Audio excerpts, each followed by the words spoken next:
Episode की शुरुआत में हम देखते हैं कि बाहर साहब से पूछती है कि ये सब क्या है। तो वो कहता है कि मैं चाइल्ड सेफ्टी इक्विपमेंट्स खरीद के लाया हूँ। तो बाहर कहती है कि निशान तो अभी सिर्फ 2 महीने की है।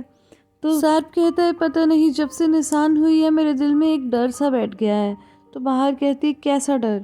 तो कहता है मैं सोचता हूँ कहीं वो घुटने चलते हुए अपने दांतों से अपने होंठ ना काट ले, कहीं वो अचानक चलते चलते गिर जाए और उसके सर पे चोट लग जाए।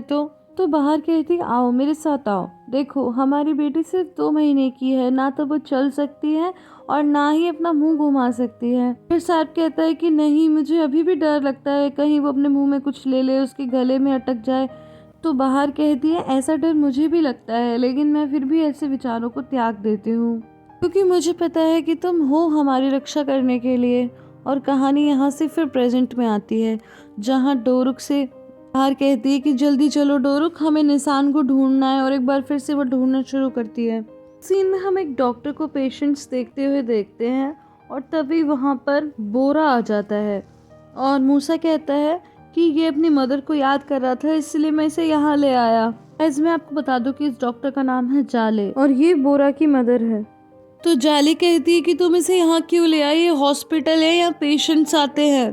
तो मूसा कहता है एक मिनट इधर आओ, मैंने तुम्हें कितनी बार कहा है कि इस बच्चे से कोई वादा मत किया करो, ये पूरे दिन स्कूल में तुम्हारा इंतजार करता रहा और तुम नहीं आई। जाली कहती है कि मैं तो आज खाना खाना भी भूल गई और तुम यहाँ इसलिए आई हो कि मैं वो स्टूपिड सी एक्टिविटी देखने के लिए नहीं गई। तो मूसा कहता है कि वो बच्चा बस तुम्हें देखना चाहता था। तो जाले कहती है अगर तुम्हें इसे बिगाड़ना है तो बिगाड़ो, मेरे पास फालतू टाइम नहीं है। तो वो एक छोटा बच्चा है, लेकिन तुम बड़े हो और तुम समझ सकते हो, लेकिन समझना नहीं चाहते। तभी बोरा भी वहाँ पर ये बातें सुन लेता है। ये देखकर वो दोनों थोड़े से हैरान होते हैं। एक सीन में बाहर येलिस सिर्फ को फोन पे कहती है कि मैं तुमसे बाद में बात करती हूँ, मैं घर में निशान को अकेले छोड़ गई थी और अब वो कहीं नहीं मिल रही। एक सीन में निशान शिरीन को उसका स्केच लौटाती है, तो शिरीन उसे थैंक्स बोलती है और उसके लिए खाने को लेकर आती है। फिर निशान उसे अपनी ड्राइंग दिखाती है, जिस ड्राइंग को देखकर शिरीन कहती है क्या तुम्हारे फादर नहीं है, बताओ। तो निशान कहती है कि नहीं, हमारे फादर हैं, वो बस हमें छुप कर देखते रहते हैं।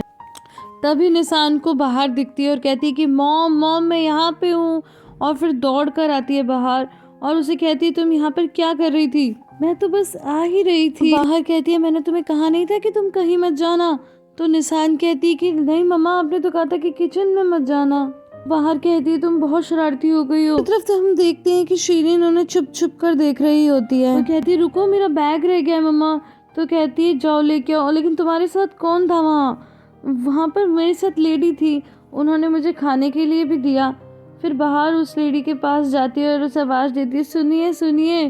तो पहले तो शिरीन तेज तेज चलने लगती है और फिर एकदम से पलटती है। तो बाहर कहती है कि मैं बाहर हूँ, निशान की माँ। शिरीन कहती है आई एम शिरीन। बाहर पहचान जाती है और कहती है कि अरे बहन तुम कैसी हो।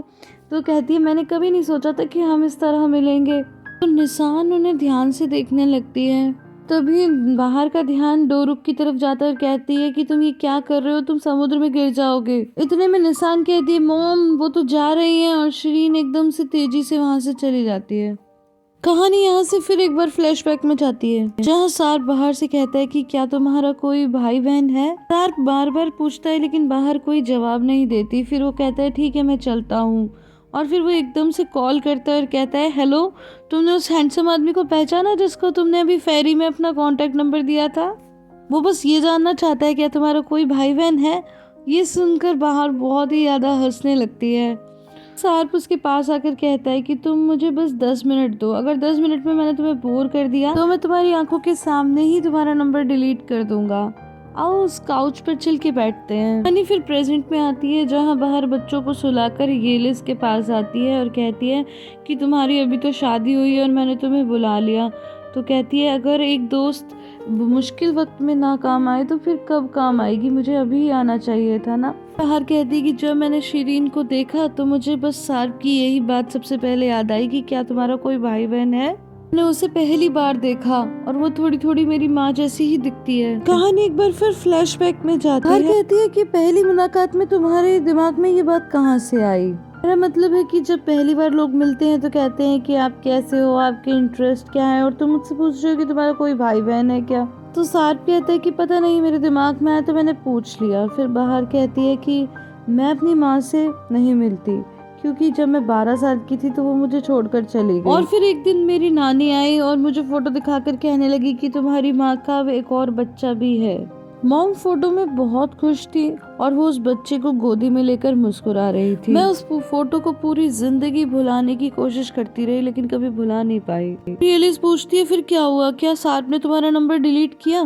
तो बाहर कहती है हम अगले 3 घंटे तक उसी काउच पर बैठे बैठे बातें करते रहे। फिर वहाँ से एक बुजुर्ग निकली तो सार्प ने कहा कि हम ये काउच खरीदना चाहते हैं, शायद आपने इसे बाहर निकाल के फेंक दिया है। यहाँ का एड्रेस बता दीजिए, मैं ट्रक भिजवाऊंगा। तो कहती है पीछे पलट कर देख लो, एड्रेस तो वहाँ लिखा हुआ है। फिर बुजुर्ग दोबारा लौट कर आती है और कहती है कि अगर तुम इस लेडी से शादी करोगे तो तुम्हारी जिंदगी में बाहर आ जाएगी। फिर वो बाहर से कहती है लेकिन तुम इस आदमी से शादी बिल्कुल मत करना। एलिस कहती है ये बात सुनकर तो मुझे गूज बम आ गए, वो तो सब कुछ जानती थी। लेकिन बाहर कहती है कि मुझे सार्प से शादी करने का कोई दुख नहीं है। अगर वो मुझे ये भी बता देती कि सार्प इस दिन मर जाएगा तब भी मैं उससे शादी करती, क्योंकि जब आप किसी से प्यार करते हैं तो आप उस इंसान से ही नहीं बल्कि पूरे संसार से प्यार करने लगते हैं। डोरुक की आवाज आती है और वो नींद से जग जाता है तो बाहर उसे सुलाने दोबारा जाती है और उसे लिटा देती है। लेकिन तभी वो एलिस को इशारे से बुलाती है, जहाँ पर हम देखते हैं कि निशान सिर्फ सोने की एक्टिंग कर रही है पर उसे नींद नहीं आ रही है। ये देखकर बाहर और एलिस हंसने लगते हैं। बाहर एक बार फिर एलिस को सार्प के बारे में बताने लगती है, जहाँ वो कहती है उस रात में सार्प के पास ही सो रही थी, मुझे नहीं पता वो कब सामान पैक करके निकल गया। और लेकिन मैं जब सुबह उठी तो मैं निशान को लेकर पार्क में घूम रही थी और वहाँ निशान ने 2 दोस्त भी बनाए थे। लेकिन तभी मुझे घर पे फ़ोन आया जिसमें पुलिस वालों ने बताया कि सार्प का एक्सीडेंट हो गया है, कुछ लोगों ने उस पर अटैक किया और वो पियर्स उठाना चाहता था। उन्हें उठाने के चक्कर में ही उसका बैलेंस बिगड़ गया और वो समुद्र में गिर गया। और अंत में उसने सिर्फ इतना ही कहा कि मुझे माफ़ कर देना बाहर। नेक्स्ट सीन में हम हतीजे को शीरीन के रूम में आता देखते हैं और जहाँ पर उनके हाथ से एक फोल्डर गिर जाता है। जब वो उस फोल्डर को समेटती हैं तो उन्हें सार्प का स्केच नजर आता है। ये देखकर वो बहुत ही ज़्यादा शॉक्ड हो जाती हैं और वो एक बार फिर से वॉल पर लगे स्केचेस को देखने लगती हैं जिसमें सार्प के हाथ से पियर्स गिर रहा था, वैसा सीन था। और उन्हें तभी शीरीन और बाहर की बातें याद आने लगती हैं, जिसमें बाहर ने कहा था कि मेरे पति पियर्स उठाना चाहते थे और इसी चक्कर में उनका बैलेंस बिगड़ गया था। अब वो शीरीन की अटैची खोलने की कोशिश करती है। इधर बाहर कहती है उस दिन के बाद न जाने कितने दिन और कितने महीने और साल गुजरते गए। पुलिस ने कहा कि अब आप मान लीजिए कि वो नहीं रहे। जैसे ऐसा मान लेना बहुत आसान है, लेकिन अब अगर मैं इसके बारे में सोचती हूँ तो सोचती हूँ कि अच्छा ही हुआ, क्योंकि मैं उसे अपने हाथों से दफन नहीं कर पाती। फिर मिसेस हतीजा अटैची का ताला तोड़ देती हैं और उन्हें अंदर से सार्प की न्यूज़पेपर कटिंग मिलती है। दूसरी तरफ शीरीन शावर ले रही होती है और वो एकदम रूम में आ जाती है। बाहर कहती है कि मैं नहीं मानती कि मेरे पति किसी और को डेट कर रहे थे, ना ही उस झगड़े की बात पर मैं यकीन करती हूँ। पुलिस ने बहुत सारे लोगों को पकड़ा और सभी ने अलग अलग कहानी सुनाई, किसी की बात एक दूसरे से मैच नहीं कर रही थी। एलिस कहती है क्या तुमने कभी खुद से कुछ पता लगाने की कोशिश नहीं की? क्या पता सच में तुम्हारे पति को किसी ने धक्का दिया हो। बाहर कहती है उससे क्या होगा, सार्प कभी वापस तो नहीं आएगा ना।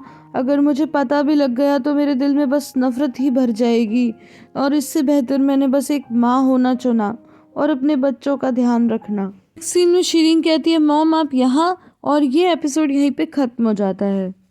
गाइस आई होप आपको ये वीडियो पसंद आई होगी। अगर पसंद आई है तो इसे लाइक शेयर एंड कमेंट करना बिल्कुल भी ना भूलें। फिर मिलती हूँ अगले वीडियो में, तब तक के लिए bye bye and take care.